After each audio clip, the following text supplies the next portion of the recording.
স্বীকারোক্তিমূলক জবানবন্দি দিয়েছেন। জিজ্ঞাসাবাদের জন্য 5 দিন পুলিশ রিমান্ডে রাখার পর দুপুরের দিকে ঐশীকে আদালতে হাজির করা হয়। পরে মহানগর হাকিম আনোয়ার সাদাতের খাস কামরায় 164 ধারায় জবানবন্দি দেয় ঐশী রহমান। এ সময় ঐশীর আইনজীবীরা পৃথক একটি আদালতে ঐশীর পক্ষে আরও 4টি আবেদন জমা দেয়। আদালত আগামীকাল রোববার এগুলোর শুনানির দিন ধার্য করেন। এদিকে এই ঘটনায় গ্রেপ্তারকৃত ঐশীর বন্ধু মিজানুর রহমান রনির বিরুদ্ধে পুলিশ 10 দিনের রিমান্ড আবেদন করলে আদালত 5 দিনের রিমান্ড মঞ্জুর করে। আরেক সহযোগী গৃহকর্মী খাদিজা খাতুন সুমিরও জবানবন্দি নেয় আদালত। জবানবন্দি শেষে তাদের কারাগারে পাঠানোর আদেশ দেন আদালত।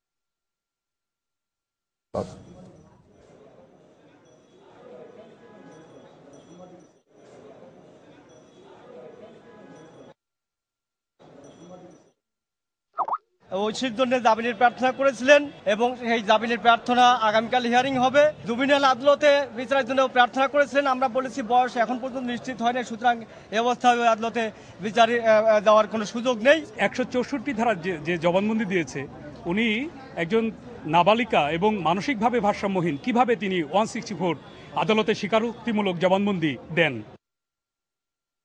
এদিকে ঐশীর ব্যাপারে